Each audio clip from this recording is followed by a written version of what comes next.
Growing up, I've always been into magic. I got one of those kits for Christmas in elementary school, and I had been practicing since. Until recently anyway, but I'll get into that. I've never considered myself good enough to pursue any kind of career, but I was pretty well known in high school and competed in all the talent shows and everything. I even performed at prom. I continued throughout college, though with less frequency, just occasionally to impress friends with a card trick here or coin trick there. After I got my undergrad, I moved to a new city and began working on my graduate degree. I worked as a server at a local bar for a while, but the joint shut down a few months ago. Employment opportunities were thin, and I was starting to get tight on money. That's when an old acquaintance from high school, Kaylee, messaged me on Facebook. Apparently, she had also moved here and was working with the city for some kind of festival. She said they needed some street entertainers, and she had seen that I was in town and remembered my magic shows from school. She asked if I was interested in performing and gave me the details. The festival was 3 nights, each night lasting around 4 hours. All I would have to do would be walk around and pull tricks for people, going at my own pace and interacting with whoever. I would be paid a lump sum of $200, though I could be tipped as well.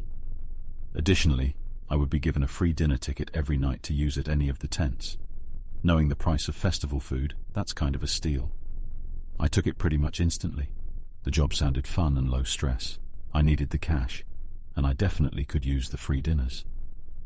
The festival was only about a 10-minute walk from my house, and I had all the supplies I needed already, including a costume. The first night, we had to show up an hour early to get set up and everything. It was nice to catch up with Kaylee, and I got to meet a variety of people, which was nice since I was pretty new to the city still. The first 2 nights were quite enjoyable. It was nice to be out performing again, and most people were easily impressed. Essentially, I could take breaks whenever I wanted to, so if I was feeling tired or burnt out, I could recover. The food was tasty as well, and the dinner break was generous. I also made a decent amount in tips, which I was pleasantly surprised about. The third night, things were essentially the same for most of the evening. In the last hour, I was performing a couple of tricks for a woman. My final trick was fairly simple, just the whole pulling a coin from behind her ear gig.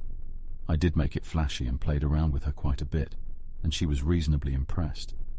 After, she slipped me $5 and wished me a good night. Feeling satisfied but also tired, I was willing to sort of take the rest of the night off for the most part. Then I heard someone clapping. I turned and looked and saw a man in an alley. He was likewise dressed like a magician, the full suit and top hat and such. He was clapping slowly, mockingly, his gloved hands making loud smacks that I'm sure were not meant to be taken as admiration.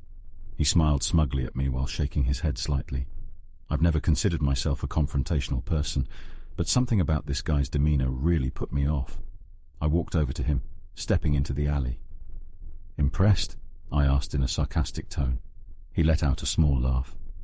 "Your showmanship and sleight of hand are certainly passable, but you aren't a magician." He glared at me through these strange dark lenses, and I started to feel uneasy. Nevertheless, I wasn't going to be walked all over by this guy. "Mad you didn't get the gig," I retorted. He stood up off the wall he was leaning on, and at that point I noticed he was holding a cane, which was strange considering he had been clapping with both hands, and I hadn't seen him reach for it. No, I have no need to prove myself. However, it does bother me a little when people like you pull a few fancy parlor tricks and baffle a person. Why don't I show you a trick?" He opened his other palm, which revealed a large gold coin of sorts, the center of which was a monkey covering its eyes, in the see no evil style. He rolled the coin over with his fingers, revealing a headless monkey.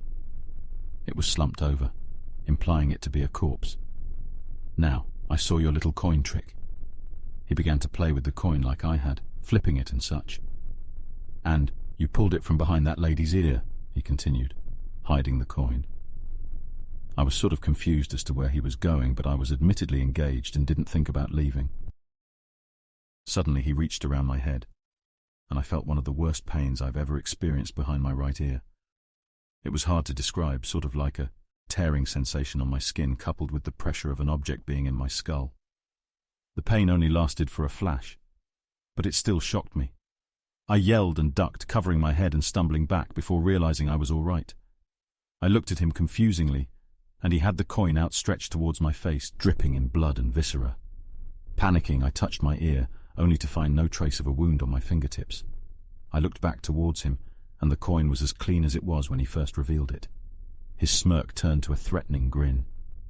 "Figured it out yet?" he asked, before snapping with the coin in his palm. Instantly, I began to choke, unable to breathe. I gasped for breath, feeling a large object lodged in the back of my throat. I began retching and heaving, collapsing to my knees before finally spitting the object out. It was the same coin, now coated in my saliva. I continued to inhale rapidly, trying to get my breath back. I felt a visceral fear, a kind of panic I've never felt before. He laughed maniacally before composing himself and revealing the coin out of his hand, clean again. He walked up to me and pulled me off the ground. "I have one more trick up my sleeve for you." I began to stammer, scared and witless, but he put his finger over my lips. He then pulled out my phone from his pocket and FaceTimed a number. As it dialed, he simply said "watch," before stuffing it into my hands. When it finally loaded, it was him. At first I couldn't tell where he was, and I looked around, seeing he was in the alley no longer. Looking intently at the screen, I saw a familiar painting. It was my mother's artwork she had given me, and it was hung in my apartment. The horrible realization dawned on me that he was in my living room. I helplessly watched as he sat down on my couch, turned the camera around, and flipped the coin towards the table. He hung up right before it hit. I stood still, gripped by sheer terror. My head spun, and I felt nauseous. My first instinct was to call the police, but I had enough sense to realize how stupid I'd sound saying a magic man teleported into my house. Besides, even if they did show up, it's pretty clear he had power way beyond any normal person. In a state of shock, I left the festival silently. I was supposed to join everyone later for drinks, but I was in no mental state to go out. I felt like there was nobody I could talk to. I also felt a very strong conviction to return to my apartment. I knew in my soul that if he wanted to, he could kill me wherever and whenever. I wasn't going to avoid my fate by not going back. There was also a sort of morbid allure to it, given that I would not know what I'd find. I've always been the kind of person to try and get bad things over with anyway, so I shuffled myself back to my apartment. I stared at my door for a long time, shaking as I moved my hand towards the door. I gripped it for a while longer, before finally taking one more deep breath and creaking the door open. The hallway was dark, and only the light of the TV in the living room illuminated anything.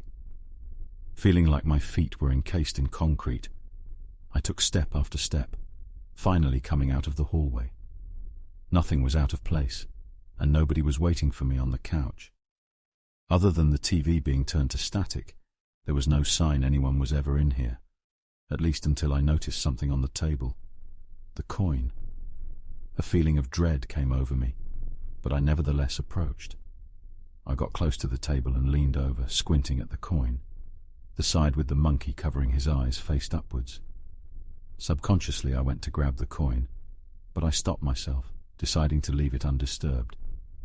As I backed away from the table, I was overcome by a great deal of fatigue and decided that whatever my fate was, I had no energy to deal with it anymore and collapsed on the couch. I woke up the next morning in a state of fuzziness, wondering if everything that had transpired last night was some kind of delirium or psychotic episode. I sat up slowly and looked at the table. The coin was gone, but the monkey was emblazoned on the wood, holding his eyes still. It's been a couple weeks since, and I have not seen the man again, nor has anything strange happened. But the monkey is as clear as ever on my coffee table. I dare not try and clean or get rid of the table, though I still get the chills whenever my eyes wander to it. I haven't practiced a single magic trick since.